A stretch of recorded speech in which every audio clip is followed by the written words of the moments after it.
Agir avec détermination devient de plus en plus pénible pour beaucoup de jeunes aujourd'hui, surtout lorsque l'environnement est difficile, voire hostile. Et pourtant, il est important pour toute personne ambitieuse de surmonter toutes les difficultés qui l'environnent afin de réussir. Comment peut-on tirer profit d'un environnement difficile et réussir à progresser dans la vie? C'est de cela qu'il sera question aujourd'hui. Amis jeunes, bienvenue à Nouvelle Génération.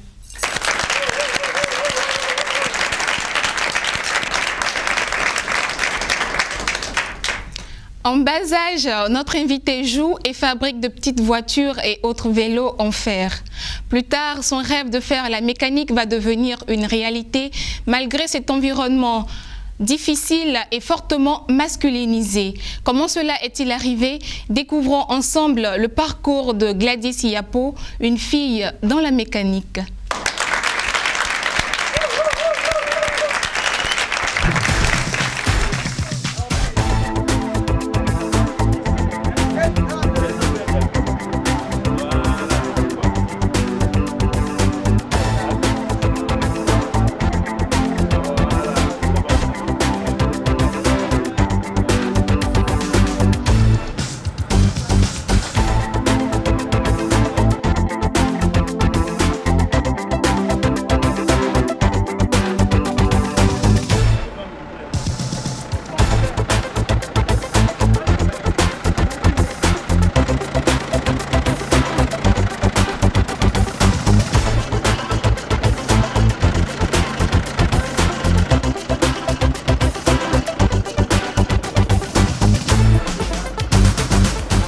Bonjour, moi c'est Gladys Yapo. J'ai aimé la mécanique depuis très petite. Bon, je suis pas arrivé loin à l'école. J'ai fait seulement que CE1. On m'a pas dit qu'il va me mettre dans la mécanique. Je vais faire qu'on appelle climatisation auto. Donc, il m'a dit ça, il a compris. Bon, le temps passe quand lui dit, il dit non, il faut attendre. Mais lui, il m'a pas lui là son mécanicien. Il s'appelle Soulé. Donc il m'a emmené. 2 ans après, ma grand-sœur a dit non, que comme ici là ça ne bouge pas trop, je vais te faire partir dans un autre garage. Qu'on appelle son ami là, il a un ami qui s'appelle Isaac, qui lui fait climatisation. Bon, il n'y a pas de problème. On est parti. On a dû me présenter le monsieur. Il m'a demandé si je peux faire. J'ai dit oui, c'est ce que je fais, c'est ce que mon cœur veut. Si tu veux, tu peux. Il n'y a pas de problème. Il m'a demandé il a fait ça combien de temps? Il a fait ça 2 ans. Il m'a donné rendez-vous tel jour de venir. Mais de venir, parce que là-bas on porte blouse, que de coudre ma blouse.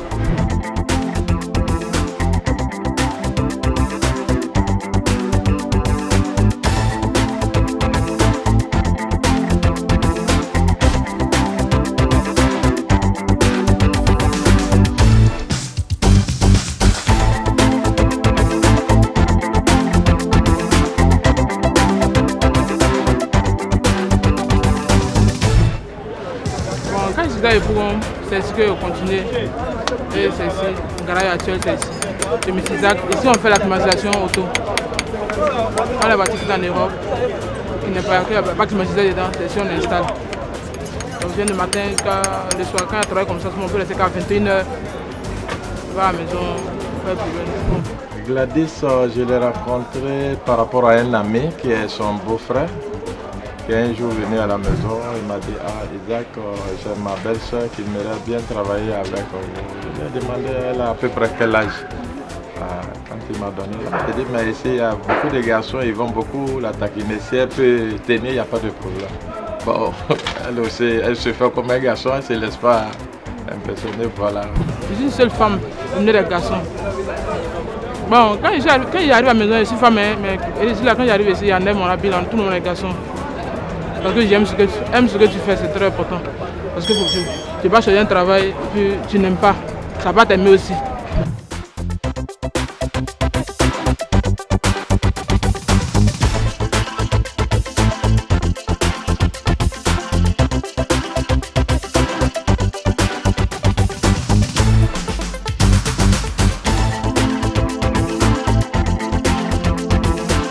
viens le matin, le soir, je vais à la maison. Bon, je n'aime pas travailler avec beaucoup de personnes. exemple, si on est 2 ou bien 3, ouais, ça va aller, ou bien moi seul. Ça peut. Si on est 4 ou 3 voitures, ou bien 5 personnes, 10 personnes, ça ne me plaît pas trop. Bon, une fois que je fais quelque chose que je vois que je n'arrive pas à faire, mais il demande pardon. Ça, il fait, mais je n'arrive pas. La qualité qu'elle a, elle, bon, elle ne veut pas la facilité. C'est quand elle travaille que ça ne va pas du tout, elle essaye de voir son patron. Mais elle ne veut pas que le patron touche. Elle veut que le patron l'explique et elle s'en va travailler. Et après, quand elle voit que ça va, elle demande, patron, c'est bon? J'ai dit, c'est bon, elle est très contente. Voilà. Ici, il n'y a pas trop de difficultés. Ici, bon, c'est que les vacances, il n'y a pas trop de travail. Il n'y a pas trop de travail, c'est pas bon. Souvent, tu as une marque, que ce soit le matin quand le soir, tu ne travailles pas bien dans la maison. À chaque fois, tu peux te venir au travail, tu vas peut-être pour la maison. Il n'y a pas assez de difficultés. Le travail, ça va. Bon, ce qu'il y a dans ma tête, est-ce que j'ai pris Dieu que Dieu n'a pas me donné? Je ne veux pas travailler chez quelqu'un. Moi, je fais mon garage. Je ne veux pas travailler chez quelqu'un. Je ne veux pas qu'il travaille quelqu'un. Les personnes me payer, je ne veux pas. Je fais mon garage. Mais c'est la main de Dieu, quoi. Ce qu'il fait. Il dit que, ouais, ça, là, c'est des garçons, il ne faut pas faire. Là, enfant, maintenant, il faut me faire tout. Je trouve qu'il n'y a pas de métier pour faire, pas de métier pour garçon. Le métier, c'est un métier. Moi, c'est ce que j'aimais, la mécanique. Pas autre chose, mais la mécanique. Moi, c'est que j'ai réussi dans ça.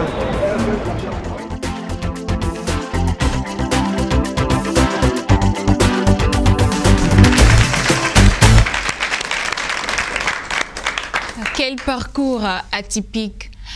Cher public, fidèles téléspectateurs, je vous invite maintenant à recevoir Gladys Yapo sur notre plateau.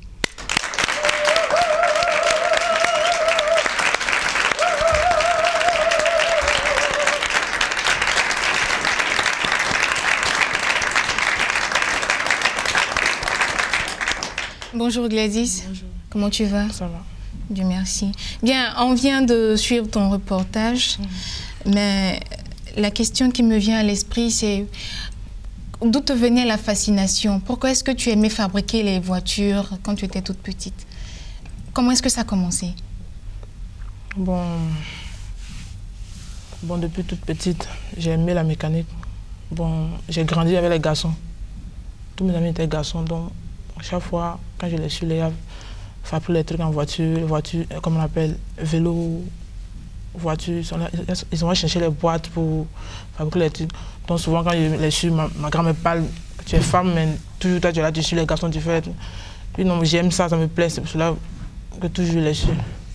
Voilà. Donc c'est à force de fréquenter les garçons que tu as commencé à apprendre à fabriquer les voitures. Mais concernant l'école, pourquoi est-ce que tu n'as pas continué? Bon, l'école, c'est par rapport à mon père que je n'ai pas pu terminer l'école. Il n'a pas voulu que tu continues ou bien c'est quoi le problème? Bon, il a payé notre, comment on appelle, il a payé quand il est arrivé, un moment il dit, bon, où il a séparé, comment on appelle ma maman. Il a arrêté de s'occuper de toi. Voilà, il a arrêté de s'occuper de nous. Et donc, à quel moment tu as choisi de faire un métier? À quel âge? Bon, depuis 10 ans. À 10 ans. Donc, à 10 ans, depuis que tu as 10 ans, tu as commencé la mécanique? Non, j'ai commencé la mécanique à 18 ans. 18 ans. Mais pourquoi c'est ce métier-là que tu as choisi? Pour moi, j'aime tout ce qui est dur. Tout ce qui est dur? J'aime tout ce qui est dur. J'aime quand tu souffres et puis ça va après. Mais tu as aussi dit que tu as vécu avec ta grand-mère. Oui. C'était où? Au village ou à Abidjan? Au village. Mais tu aurais pu choisir de faire l'agriculture parce que là-bas aussi c'est dur, manier la machette, la daba. Là, il est fait. Tu as aussi fait ça. Donc tu ne t'es pas portée vers les métiers de femme du genre la coiffure? Bon, je faisais la couture, donc comme je n'aimais pas, donc ça ne me plaisait pas. C'est pas ce que je voulais faire, donc ce n'est pas dans ma tête. Je faisais la couture avec mon oncle. Pendant combien d'années? 1 an. 1 an. Et puis tu as arrêté. Et quand tu as arrêté, c'est là que tu allais à la mécanique. Mais quelle a été la réaction de tes parents quand tu as dit que tu voulais faire la mécanique? Bon, tout le monde était content. Tout le monde était content. Ma grande soeur m'a poussé, elle m'a encouragé. C'est elle qui m'a... Le premier garage où elle a commencé, c'est elle qui m'a accompagné. On était sur l'ancienne route, elle m'a accompagné. Elle va tout travailler dans ma compagnie, elle dit bon, tu viens t'accompagner. Tu vas aller connaître ton garage, tu commences aujourd'hui en même temps. Raconte-nous un peu la première fois où tu étais en face d'une voiture que tu as réparée. Comment est-ce que tu t'es senti? Comment ça s'est passé? Bon, la première fois, quand je suis arrivé, bon, il y avait une voiture, un camion, une société qui était venue. La voiture avait un problème de boîte. Bon, moi, j'ai fait l'électricité. J'en étais combien? On était un peu beaucoup. Donc, ceux qui font la mécanique, ils n'étaient pas trop. Bon, souvent, quand il n'y a pas d'électricité comme ça, je me mets dans la mécanique.